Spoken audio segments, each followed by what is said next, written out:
হরিণাকুণ্ডুতে health অ্যাসিস্ট্যান্টের কর্মবিরতি।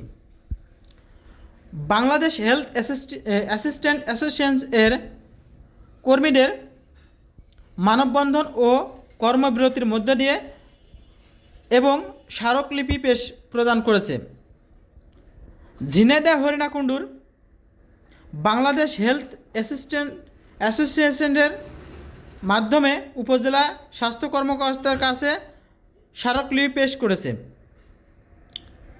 তবে তাদের 6 দফা দাবি অনুসারে নিয়োগপত্র সংশোধন, শিক্ষকতা যোগ্যতা সনদ ও সম্ভাবনা সংযোগ, 14তম গ্রেড প্রদান, ইন সার্ভিস ডিপ্লোমা প্রশিক্ষণের মাধ্যমে 11তম গ্রেড উন্নতিকরণ, টেকনিক্যাল পদমর্যাদা প্রদান, পদোন্নতির ক্ষেত্রে ধারাবাহিকভাবে পরবর্তী উচ্চতর গ্রেড প্রদান করার এই 6 দফা দাবি নিয়ে তারা এই কর্মবিরতি শেষ করে হরিণাকুণ্ডু উপজেলা স্বাস্থ্য কর্মকর্তার কাছে একটি স্মারকলিপি পেশ করেন।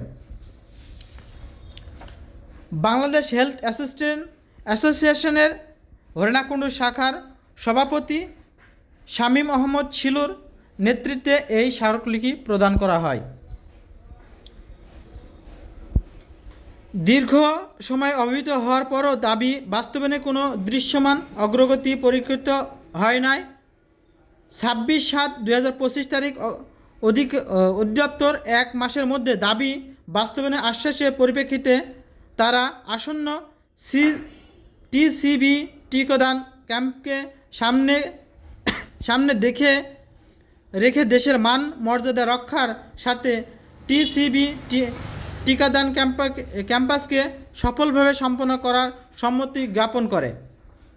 কিন্তু অত্যন্ত ভারপ্রান্ত মনে তাদের জানিয়েছে অদ্যাবধি তাদের দাবি বাস্তবায়ন হয় নাই, তাই এই স্মারকলিপি পেশ করতেছে।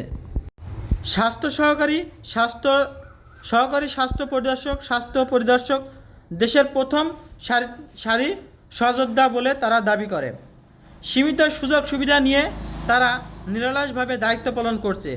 তাদের ন্যায্য দাবি বাস্তবিত হলে বাংলাদেশের তৃণমূল পর্যায়ে স্বাস্থ্য ব্যবস্থা আরও সুদৃঢ় হবে বলে তারা মনে করে। তারা জানায় 2018 সালে কর্মসূচিতে গেলে তাৎক্ষণিক স্বাস্থ্য সচিব মহোদয়, মহাপরিচালক সহ অন্যান্য কর্মকর্তা আশ্বাস কর্মসূচিতে স্থগিত করে কাজে ফিরে যায়, কিন্তু দাবি বাস্তবায়ন করা হয় নাই।